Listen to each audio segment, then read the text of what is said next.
E eu devo a Deus e a ela, se eu estou aqui hoje. Sem mais, eu quero pedir que a igreja amada venha abrir a sua Bíblia comigo no livro de João 14. Glórias a Deus. Aleluia. Livro de João, no seu capítulo 14.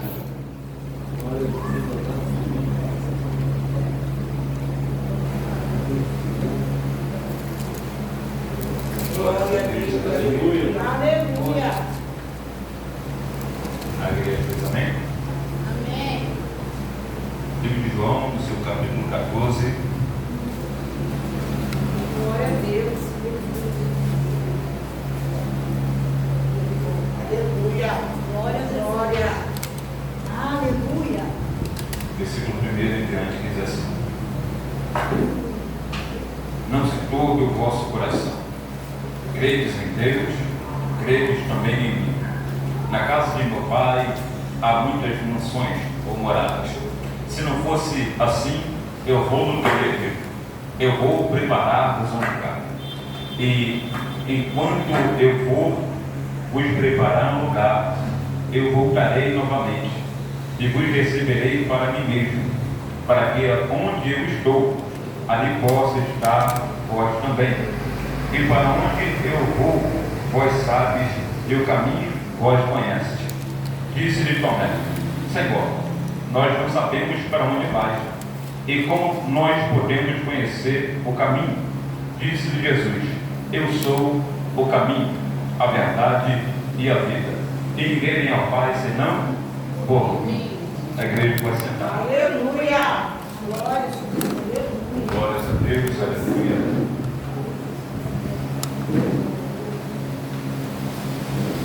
Nós abrimos nossa Bíblia no livro de João, a qual vamos narrar aqui uma das frases de Jesus, uma das mensagens de Cristo, juntamente reunido aqui com seus discípulos. Jesus Cristo, neste momento, nesse cenário, ele veio por causa que havia uma promessa, e a promessa e uma profecia também, a qual foi profetizada por intermédio do profeta Isaías, que viria um libertador, que viria alguém que iria tirar o povo do seu jugo, do cativeiro, queria ser o fim do sofrimento, das dores do seu povo, o povo na qual vivia em diversas situações, porque Deus todavia tinha um plano e um propósito de trazer o seu povo para perto. Mas desde o capítulo a qual, quando Deus criou o homem, a sua imagem e a sua semelhança, houve ali a quebra da aliança, por intermédio da escolha que Adão fez. Então esta quebra de aliança resultou para o homem perder o contato com Deus, o contato que antes era face a face, a qual Adão tinha todo o entardecer. Eu descer no jardim para falar com Adão, para conversar com Adão. Ele perde esta comunhão da intimidade.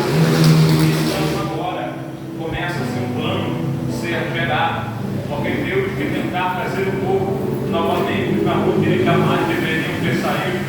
Deus está tentando de algumas formas trazer o povo como pregador. Deus vai levantar profetas, esses profetas a qual vão está trazendo uma mensagem, trazer o despertamento para o povo, para que o povo volte a Deus, para que o povo abandone o seu pecado, abandone as suas práticas e voltem a andar com o Senhor. Porque não foi Deus que virou as costas para o povo, mas foi o povo que aqui virou as costas para o Senhor. Nós vamos ver e vamos conhecer que vai passar por diversos cativeiros. Vamos passar pelo cativeiro babilônico, passar pelo cativeiro, a qual eles passam também na Síria, entre outros. Mas o cenário a qual nós lemos, o povo está passando por um cativeiro. Cativeiro este não é como os demais, que vinham ao exército e pegavam o povo ali que é de Deus e levavam ele da sua cidade para a Babilônia, ou para a Síria, ou para alguma outra cidade. Não, este cativeiro, a qual no livro de João, no Novo Testamento, o povo está vivenciando um cativeiro em que, nesse cenário, o povo romano, o Império Romano, está predominando neste ambiente. E quando o Império da Roma predomina sobre este ambiente, aqui nós vamos ver que o povo vai se entrar no cativeiro, a qual eles vão continuar na sua própria casa, vão continuar no seu próprio ambiente, na sua própria cidade. Porém, este povo vai ter que começar a pagar tributo a César. Este povo está sendo ameaçado de não poder ter aonde morar, se não pagar o tributo em dia, não ter aonde poder trabalhar, se não pagar o tributo em dia. Este povo está sendo ameaçado, ser despejado. E outra, também havia agora a acepção de pessoas para que pudessem entrar dentro do templo para adorar. Apenas quem tinha recurso, quem tinha condições, podiam entrar pela porta. Havia neste cenário também vale conhecido como Vale dos Rejeitados, a qual todo coxo, aleijado, manco, cego, surdo, eles tinham que ficar fora da cidade, a menos que tivessem uma capa, como Bartimeu tinha esta capa, que dava legalidade para que ele viesse poder pedir esmola. Estou contando a história para que você entenda o cenário a qual Cristo está sendo introduzido. Vai nascer o Cristo depois de aproximadamente uma folha branca que tem nas Bíblias antigas. Nós costumamos dizer que aquilo ali era o silêncio de Deus, porque durante 400 anos, o Deus se cala, não se levanta nenhum profeta para poder profetizar, para poder falar acerca do caminho, acerca do Senhor. 400 anos, Deus fica em silêncio. Então aqui apenas vai restar um povo, este povo a qual vai ouvir falar acerca do Senhor. Por quê? Porque a geração que viu Deus abrir o mar já passou. A geração que viu Deus andar como coluna de fogo, como coluna de nuvem durante o povo, ali no meio do povo, já passou. Então o que restou? Restou um povo que ouviu falar que Deus andou no meio deles como coluna de fogo. Restou um povo que vive apenas daquilo que o povo falou, mas esse povo nunca viu Deus se manifestar em sua maneira, em sua glória. Então é um povo que vive apenas daquilo que estão contando, da história que o povo conta sobre ele, sobre Deus. Então, com isso, o povo agora não tem mais a fé de antes. O povo agora está entre dois pensamentos. Não tem mais o vigor e a garra para poder buscar como antes, porque Deus aqui não se manifesta da maneira que se manifestava. Mas havia uma promessa, e a promessa é que viria o Messias, que viria o Salvador, que viria o Libertador, que tiraria ele desta situação. Vai nascer um menino no ventre de uma mulher virgem, chamada Maria. Esse é o nosso Cristo. Ele vai nascer nesse contexto. E quando ele nasce nesse contexto, nasce o primeiro um homem chamado João Batista, a qual prega acerca do caminho, acerca que Jesus está vindo. Esse homem é aquele que está preparando o caminho para a vinda de Cristo. Esse é o homem que está preparando o caminho para o início do ministério do Senhor Jesus. Então agora nós vamos ver que vai passar os anos, vai passar o tempo. Então Cristo, quando toma a sua maioridade, aproximadamente seus 30 anos, ele agora vai começar o seu ministério. E o que me chama a atenção é que antes dele começar a fazer cego, enxergar, mudo falar, o primeiro milagre que a Bíblia vai nos contar e nos narrar que ele vai fazer é a transformação de água para o vinho, porque agora ele vai ser convidado junto com a mãe dele para um casamento. E este casamento não é igual aos nossos, mas o casamento deveria durar aqui. O casamento dos judeus 7 dias aproximadamente, mas agora, então, este casamento acaba o vinho na primeira instância, no primeiro momento. Então agora o povo vai ficar desesperado. Então só tem a quem recorrer: Jesus. E quando eles recorrem a Jesus, Jesus vai lhe dizer: eu tenho eu contigo. Mas mesmo assim Jesus vai lá e dá. Então ele vai dizer: enche essas talhas com água. Então todos enchem a talha com água. E após ele orar ali, a gente vai ver que vão levar aquele vinho até o mestre-sala. E o que me chama a atenção é que em nenhum momento eu vejo Jesus tocando naquelas talhas. Em nenhum momento eu vejo Jesus dizendo: está pronto. Em nenhum momento eu só vejo ele dizendo: leve até o mestre-sala. Quem estava olhando não estava dizendo: quando o mestre Sala vai tomar aquela água ali, ele vai dizer: deixaste o melhor por último. Ué, como que pode? Aquilo que era água se transformou em vinho. Quando isso aconteceu? Aconteceu exatamente aonde? No caminho. No caminho a transformação aconteceu. No caminho aquilo que era água se transformou em vinho. E eu quero já fazer a primeira aplicação para a tua vida. Talvez no início chamado agora, você não está vendo nada acontecer. No início chamado agora, talvez você pode estar vivendo alguma dificuldade, mas é Deus dizendo que na tua caminhada a transformação vai acontecer. Na tua caminhada a libertação vai acontecer. Então não para, não desista, porque o segredo está na caminhada. Enquanto no caminho, Deus trabalha em tua vida. Enquanto no caminho, Deus liberta a sua casa. Enquanto no caminho, Deus transforma a sua vida. E Jesus aqui, ele vai começar a selecionar os seus discípulos. E o que me chama a atenção é que Jesus aqui, ele se despiu de sua glória. E eu acredito fielmente que ele estava totalmente aqui 100% homem. Então 100% homem, ele entende que ele dependia de orar, dependia de viver uma vida voltada em buscar o Senhor, porque ele sabia que sem Deus nada ele podia fazer. Então aqui, para selecionar os 12 discípulos, ele estava no monte orando. Para quê? Para saber quem iria ser levantado por ele, para ele escolher quem iria andar do lado dele. Então ele está no monte orando para saber quem deveria estar lá do lado dele durante o início do seu ministério.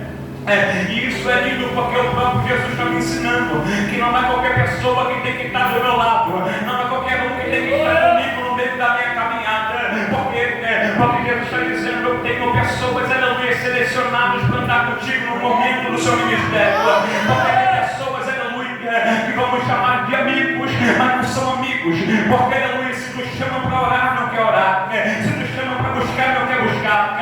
Então são pessoas que não vão somar, mas vão diminuir. São pessoas que vão te funcionar para perto de Deus, mas vão se distanciar você dele. Então Cristo nos ensina: em tudo devemos aplicar primeiro a oração. Então Cristo vai selecionar 12 discípulos, e no meio do cenário que nós falamos aqui, 12 discípulos selecionados. Então a gente vai ver ele começar, aleluia, a fazer milagres. Milagres começam a acontecer. A gente vai ver que multidões começam a se reunir, porque ele começa a multiplicar também pães, começa a multiplicar peixe, e isso é lindo. Mas a questão toda é o que isto está traindo, porque enquanto ele multiplica pão, multiplica peixe, tem uma multidão juntamente com ele, a multidão que foi alimentada. A Bíblia vai dizer que foi aproximadamente 5.000 homens, fora crianças e mulheres. Então, arredondando, 15.000 aproximadamente, era a multidão que acompanhava Jesus enquanto ele estava pão e estava peixe. Mas um certo dia ele vai chegar numa situação em que vai estar essa mesma multidão ali juntamente com ele, e ele vai dizer: neste momento não tem pão e não tem peixe. O que tem, Senhor? Aquele que não comer da minha carne e não beber do meu sangue, este não tem parte comigo. Era ele dizendo para aquela multidão: chega de andar, aleluia, comigo, apenas por causa daquilo que eu posso proporcionar. Era ele dizendo: a multidão está indo embora, porque o sermão ficou mais duro, a multidão está indo embora, porque a pregação está mais pesada. Mas então Jesus vai olhar para os 12 discípulos e vai dizer: e vós também não querem ir? Então Pedro se levanta e começa a dizer: para onde ou para quem iremos nós, Senhor? Se só não tens a palavra de vida eterna. Pedro dizendo: eu no começo até que buscava para aquilo que tu poderia me proporcionar, mas agora eu almoço contigo, janto contigo, acordo contigo. Então a minha vida sem o Senhor não faz mais sentido. Então para onde eu vou, Senhor? Se é só contigo que minha vida faz sentido. Para onde eu vou, Senhor? Se é o Senhor quem cuida da minha casa, para quem eu irei buscar, Senhor? Quando as coisas apertar na minha vida, a minha vida contigo, aleluia, tomou outra visão e outro entendimento, porque Jesus virou para esses 12 discípulos e disse: vocês não serão mais pescadores de homem, mas serão pescadores de peixe. Não serão mais pescadores de peixe, mas serão pescadores de homem. Era ele dizendo: eu tenho uma chamada para você, eu tenho algo maior do que viver, aleluia, uma vida natural. Era um convite para poder começar a viver o sobrenatural.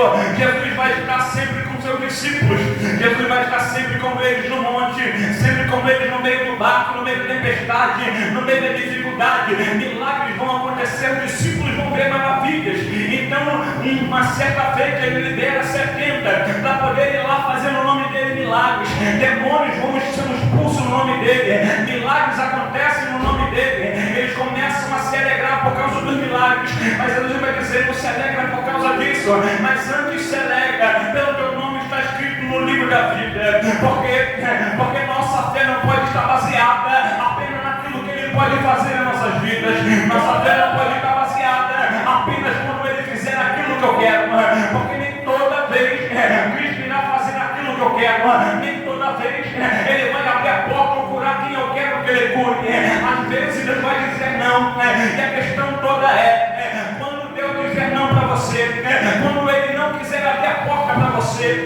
quando ele não quiser curar o teu enfermo, quando não quiser libertar o teu, aleluia, aquela pessoa que está na tua casa, o que você vai fazer? Vai abandonar ele pelo caminho porque ele disse não? Vai virar as costas para ele porque ele disse não? Ou vai fazer como discípulos e dizer: eu não vou, aleluia, arregar o pé da tua presença, ainda que sua palavra seja não, eu não te largo.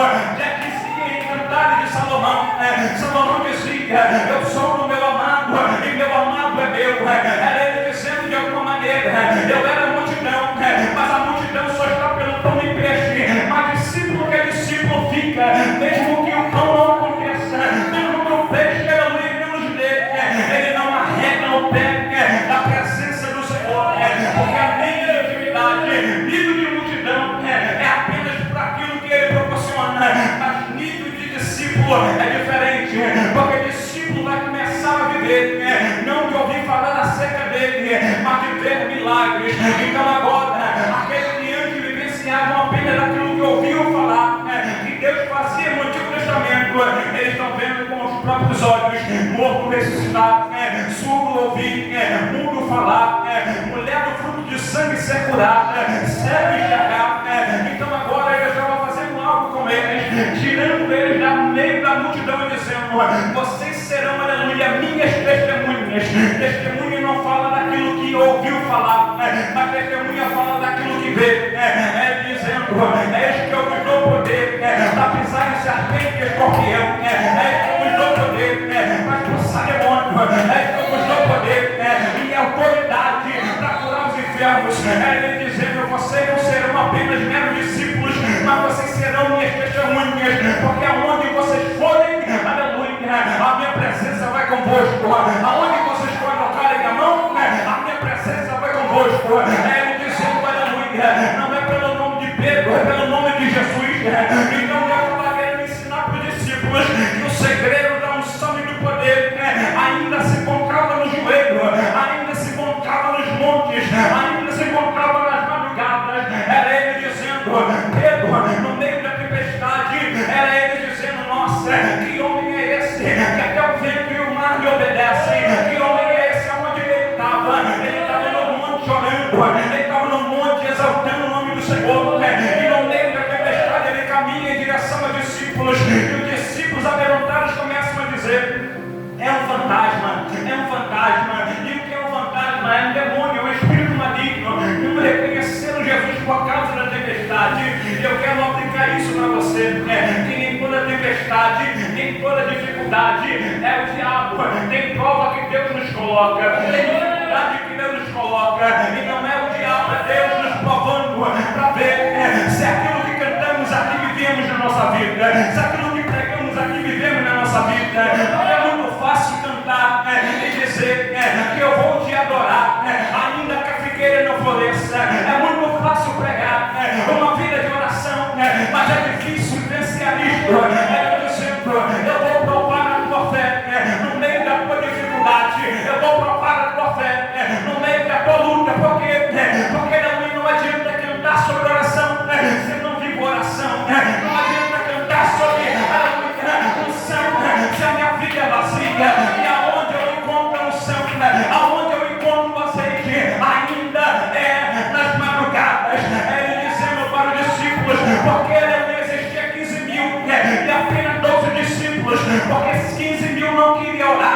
15 mil não queriam subir monte, 15 mil não queriam jejuar, mas eles estavam apenas servindo a Ele por aquilo que Ele podia proporcionar. Enquanto 12 permaneciam, mesmo aleluia, não tendo o que queria, eles permaneciam fielmente ao lado do Senhor.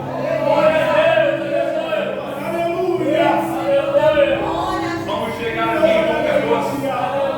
Em Lucas 14, uma certa feita, depois de todo o processo, os discípulos vão participar aproximadamente de uma formatura aqui, porque eles viram as coisas acontecer, foram treinados por tal coisa, receberam poder, unção ali para poder fazer as atividades. Mas aqui Jesus vai começar a dizer: não tudo é vosso coração. Crede em Deus que não tem mim na casa do meu pai muitos morados. Ele diz que ele vai para o pai, mas ele há de voltar. Então os discípulos, eu acredito que ficaram tristes. Por quê? Porque imagina, você vive com Cristo o tempo todo, anda com Cristo o tempo todo, acorda com Cristo, dorme com Cristo, e nesse momento ele está dizendo: eu vou me afastar de vocês. Eu imagino um vazio dentro do coração deles, uma tristeza dentro do coração deles, porque a presença está dizendo que vai embora. Mas aqui Jesus vai dizer: calma, porque eu vou para o Pai, mas eu vou enviar outro Consolador. Então aqui há uma promessa, a promessa sobre outro Consolador, outro igual Jesus. Então há essa promessa sobre eles. Mas aqui a gente vai ver que Jesus Cristo vai olhar para eles e falar sobre este Consolador. Jesus Cristo vai ser entregue ali, aleluia, depois de orar no Getsemane ao Pai, dizendo: Pai, se possível for, aparte de mim esse cálice. Por quê? Porque Jesus Cristo estava no monte orando, e como ele orava no monte, dizendo esta palavra, eu acredito que ele olhava não apenas para aquele tempo, mas ele conseguia olhar o Deus o dia chamado agora. Ele olhava e dizia: ainda que, aleluia, não seja, aleluia, a minha vontade, que a sua vontade se cumpra. Se for possível, aparte o cálice, mas se não, permaneça. Porque ele estava olhando para cá, e vendo que eu e você não aguentaríamos os processos, as bancadas, as calúnias, as perseguições sozinhos. Era ele olhando dentro daquele monte e tendo uma revelação que haveria um povo que precisaria de ter a presença, que precisaria do socorro e da ajuda dele. E ele olhava e dizia esta oração. Então ele vai carregar o peso de quê? O peso do pecado, o peso da nossa iniquidade, e vai levar até o madeiro, até a cruz ali. E ali o pecado, aleluia, a culpa que havia sobre nós, na cruz Jesus, aleluia, nos alcançou, o perdão nos alcançou, a misericórdia nos alcançou, porque ninguém está aqui por merecimento, estamos aqui apenas por causa de um ato de coragem do nosso Senhor. João 3, ele vai dizer que Deus amou o mundo de tal maneira que deu seu Filho unigênito, para todo aquele que nele crê não pereça, mas tenha vida e vida com abundância. Se você respira hoje, é por causa daquele sacrifício na cruz. Se você caminha hoje, é por causa do sangue de Cristo vertido naquela cruz. Se você aleluia acorda todos os dias, é por causa do amor de Deus manifestado na cruz do Calvário. Não é por merecimento, não é porque você tem saúde, é por causa do amor dele, é por causa da graça e da misericórdia dele, que se renova dia após dia em nossas vidas. Então, aleluia, não é tempo, aleluia, de nós, aleluia, olharmos para a situação e tratarmos Cristo de uma maneira qualquer, porque eu acredito que Deus não tem, aleluia, um projeto de multidão para nossas vidas, mas Ele tem algo que tinha para aqueles discípulos. E olhando para os discípulos, Ele disse: ficai em Jerusalém, até que do alto seja revestido de poder. Ali se iniciava a igreja, mas a igreja estava com medo. Medo de quê? Medo de Herodes, medo do que estavam fazendo com alguns. Alguns ali estavam sendo ameaçados de morte. A igreja já estava sendo perseguida, mas Jesus disse: ficai em Jerusalém, até que do alto seja revestido de poder. Jesus Cristo não disse quanto tempo deveriam buscar o poder. Jesus Cristo não disse quanto tempo deveriam permanecer em oração, mas Ele disse: permaneça em Jerusalém, até do alto ser revestido de poder. E a Bíblia diz que aproximadamente 10 dias eles ficavam reunidos numa casa, orando e clamando ao Senhor. Eu não sei se sentado, eu não sei se de joelho, eu não sei se pé, mas eles perseveraram em oração, e por perseverar em oração, eles vão narrar o texto e dizer que veio, aleluia, um vento impetuoso, e encheu toda aquela casa, e foi vista como que línguas repartidas, pousando sobre cada um, e o texto vai narrar e dizer que a casa foi cheia da glória, todos foram cheios do Espírito Santo, dizendo para alguém nesta noite, há o Espírito Santo a ser derramado sobre cada um de nós neste lugar, dizendo, aleluia, para mim e para você, não se contente com um mero arrepio,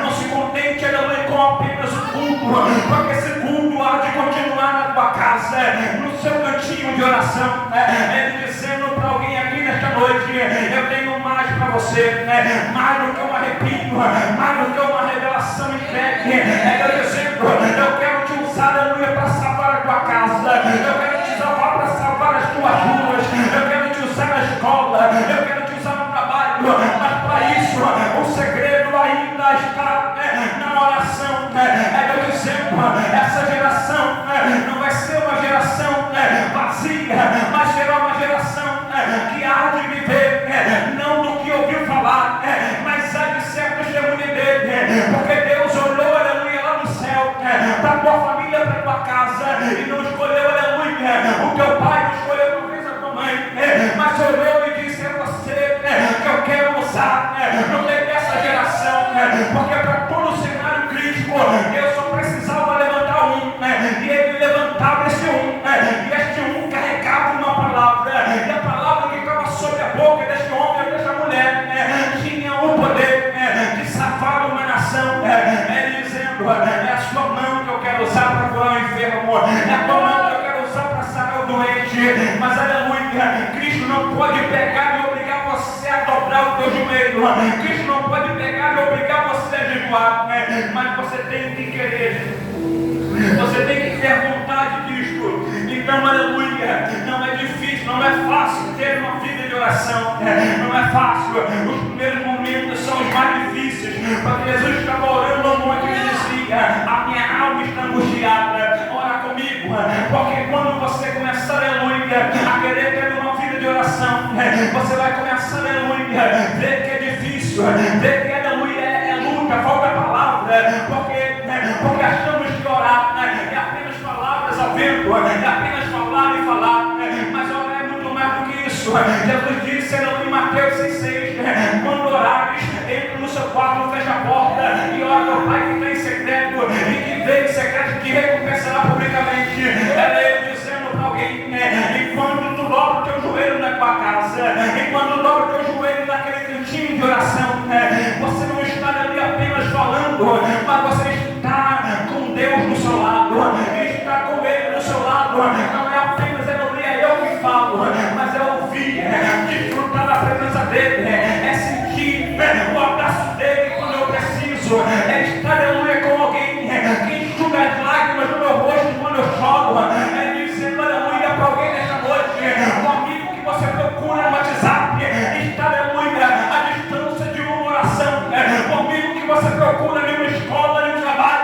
está à distância de uma oração, mas a questão toda é diferente aqui, que nós negligenciamos o Espírito Santo. O Espírito Santo é muito mais do que o fogo, o Espírito Santo é muito mais do que apenas um mero mover, o Espírito Santo é uma pessoa que se entristece, é uma pessoa que se machuca, é uma pessoa que chora, é uma pessoa que sente quando não o notamos e quando ignoramos ele. Imagina você ser ignorado pela tua casa, imagina você, filho, simplesmente acordar de manhã e tentar falar com teu pai e tua mãe, e seu pai e sua mãe fingir que você não está ali, passar direto por você, aleluia, passar o dia tentando falar com eles, e simplesmente eles ignorarem você. Como você se sentiria? Você se sentiria triste, ferido, machucado, simplesmente rejeitado até, e até sentiria muita tristeza em seu coração, assim também seria com vossos pais, porque imagina se agora nós pais olhassem, aleluia, para os nossos filhos e começassem a querer brincar com eles, começassem a querer falar com eles, e eles começassem a fingir que nós não estamos ali, começassem a não dar ouvido àquilo que estamos falando, como nós se sentiríamos, iríamos se sentir tristes, revoltados até, porque sozinho, porque Ele não está olhando para a gente quando falamos com Ele. Esse é o Espírito Santo, todos os dias, tentando chamar a tua atenção, tentando falar com você de alguma maneira, mas você passa por Ele como se Ele não existisse. Vai dormir sem falar com Ele, acorda sem falar com Ele, almoça sem falar com Ele, brinca, vai pela rua, vai trabalhar, vai para a escola e simplesmente não nota que Ele está do seu lado o tempo todo, querendo intimidade, querendo comunhão. De 12 discípulos existia um chamado João, que escolheu reclinar sobre os ombros de Jesus. Esse João escolheu ser íntimo de Deus. É uma escolha. Você pode escolher ser íntimo dele, e a presença que você sente no culto pode se manifestar na tua casa. Deus pode falar com você apenas, aleluia, não apenas por intermédio de um profeta, não apenas por intermédio de um homem, de uma mulher de Deus, mas Ele pode falar nos teus ouvidos, Ele pode soprar palavras no teu ouvido, Ele pode te revelar no culto, no escondido, Ele pode te usar na tua escola para curar, para levantar aquele cadeirante que está na cadeira de roda, Ele pode te usar, aleluia, quando você for no posto, orar por alguém que está no câncer ali, é você que eu quero usar. Eu, aleluia, questionei um pouco ao Senhor por que esta palavra, mas era Deus dizendo de alguma maneira: Senhor, eu quero falar com eles, eu quero chamar a atenção deles, eu quero que eles comecem a notar que eu estou no meio deles, não apenas quando alguém está marchando, não apenas quando alguém está falando em línguas, não apenas quando alguém está rodando, não apenas quando alguém está dando um grito de algum glória mais alto, mas até no silêncio eu estou do lado deles. Ele está dizendo: eu não sou aquele amigo que não te abandona, que não vira as costas para você quando você precisa, porque, aleluia, todavia não foi Deus que virou as costas para o povo, mas o povo que virou as costas para Deus. É Deus dizendo: assim como os discípulos deram continuidade no ide e pregar o evangelho a toda criatura, é Deus dizendo: discípulos, vocês irão dar continuidade, mas antes de dar continuidade, eu vou revestir vocês de poder. E quando eles foram revestidos de poder, o Pedro que negava Jesus não nega mais, o Pedro que tinha vergonha de Jesus não nega mais, e mesmo negando, ele não conseguia, porque ele tinha passado muito tempo com Deus. Então ele falava como ele, se vestia como ele, se comportava como ele. Isso é porque ele passou muito tempo perto de Deus. Então eu estar a tempo com o Senhor muda a forma que eu falo, muda a forma que eu ando, muda o meu tom de voz. Ele transforma as nossas vidas de acordo com a nossa aproximação até Ele. A Bíblia disse: achegai-vos a Deus e Ele se achegará a vós. A Bíblia disse: clama a mim e eu te responderei. A Bíblia disse: pedi, e dá-se-vos-á. O primeiro passo não é de Deus, o primeiro passo é meu, o primeiro passo sou eu que tenho que dar. É Deus dizendo: se você está fraco, fala para Ele que você está fraco. Se você precisa de ajuda, fala para Ele que você precisa de ajuda, porque Ele não é um Deus misterioso que está longe de você no céu, mas Ele é um Deus Pai, que se importa com você, Ele quer cuidar de você de perto. Então Deus está tentando dizer nesse momento que tudo isso que pode estar acontecendo na tua vida é apenas Ele tentando chamar a tua atenção. Aleluia! Porque Ele quer curar através de você. Ele quer ter intimidade contigo, uma comunhão maior contigo. Porque o que adianta eu dizer que eu quero morar no céu se eu não falo com esse Deus? Eu vou viver no céu em silêncio? Eu vou viver no céu tratando Deus como eu trato na terra? Não tem como. Se eu quero morar no céu, se eu quero realmente viver o resto da minha vida com esse Deus, eu devo começar a tratá-lo como prioridade na minha vida. O primeiro mandamento bíblico foi: amarás o Senhor teu Deus acima de todas as coisas. Reflita: Deus está acima de todas as coisas na sua vida? Deus está ocupando o primeiro lugar na tua vida? Deus tem sido prioridade na sua vida? Ou o Facebook tem tomado esse tempo? Porque nós somos muito bons em dar desculpa, em dizer: eu não tenho tempo para ler a Bíblia, eu não tenho tempo para orar, eu não tenho tempo para poder buscar o Senhor, estou muito ocupado. Mas a questão toda é que tempo não se tem, se cria. E quando temos prioridade, a prioridade é Deus, nós deixamos as horas que passamos nisso aqui. Vai sobrar muito tempo para orar, para ler, para ter comunhão com Ele. E você vai ver que aquilo que está na tua casa acontecendo, talvez seu pai, sua mãe, seus filhos estão na droga, na prostituição, nos vícios, na boca de fumo. Quando tu aplicar a oração naquela casa, a situação ela vai mudar. Quando tu começar a trazer Cristo para dentro da tua casa, a situação do seu lar vai mudar. Porque esse Jesus ainda liberta, ainda transforma e ainda quer levar para o céu a tua casa. Eu creio que você está aqui debaixo de promessa. Uma promessa que talvez Deus olhou para você e disse: você e sua casa servirá ao Senhor. Mas Deus está dizendo: não tem como eu salvar a tua casa se você não começar a abrir a boca e falar de mim naquela casa. Não tem como eu salvar o teu marido e os teus filhos se você não apresentar esse Jesus que você diz que crê para eles. Não tem como Jesus salvar, aleluia, mudar o ambiente que você está vivenciando se você não ter vazão para o Espírito Santo começar a agir naquele ambiente. Eu quero fazer uma oração. Glória! Para encerrar aqui. Eu peço que você que neste momento foi tocado por esta palavra e sabe que se encontra de acordo com isso, que você não tem tido a força para orar, que você sabe que Deus tem mais para a sua vida, que você se encontra debaixo de um desânimo, uma prisão, como Paulo disse: o bem que eu quero fazer eu não faço, e o mal que eu não quero esse eu acabo fazendo.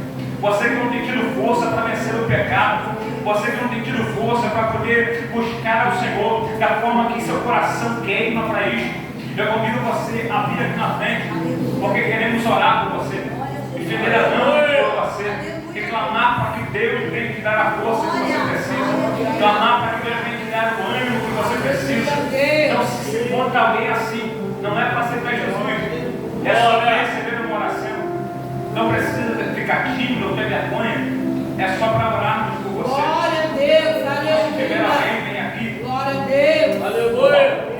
Aleluia. Senão, Aleluia. Glória a Deus. receba a oração do céu. Glória a Deus. Querido Deus Pai, te louvamos, Senhor, bem que sempre nos amamos, Pai, por esta oportunidade, por aqui podemos estar. Te glorificamos por estar em nosso meio, por se manifestar em cada oportunidade, Senhor, por receber o nosso culto, Pai.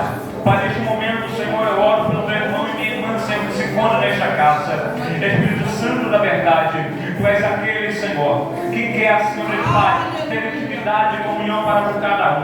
Eu peço, meu Senhor, que o Senhor venha quebrar as cadeias, Pai, quebrar as correntes, Senhor, cortar as amarras que aprisionam este irmão e esta irmã, Senhor, nas prisões, Senhor, do desânimo, nas cadeias, Senhor, Pai, aleluia, Senhor, retirado a força desse crente, Pai.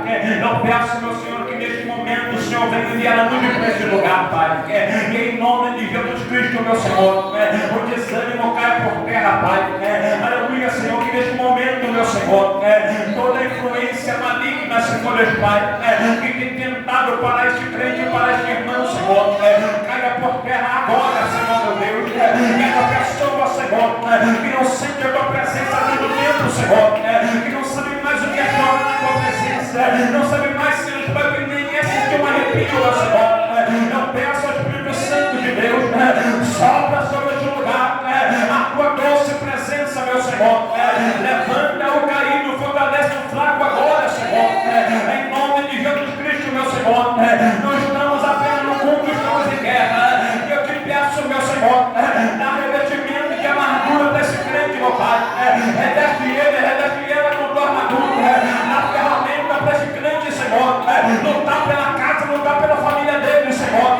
Eu creio, meu Senhor, que esta casa irá testemunhar libertação, irá testemunhar salvação, irá testemunhar que o Senhor curou, irá testemunhar que o Senhor libertou. Pai, em nome de Jesus Cristo, meu Senhor, enche, Deus Pai, os teus filhos, meu Pai, fortaleça eles, Deus Pai, e capacita eles, Senhor, para a tua chamada e para o teu propósito, em nome de Jesus, meu Senhor. Confirma, Senhor Pai, a tua bênção, a tua vitória, o teu livramento, a tua cura de milagre sobre cada um nesta noite, em nome de Jesus. Amém. Glória a Deus, aleluia.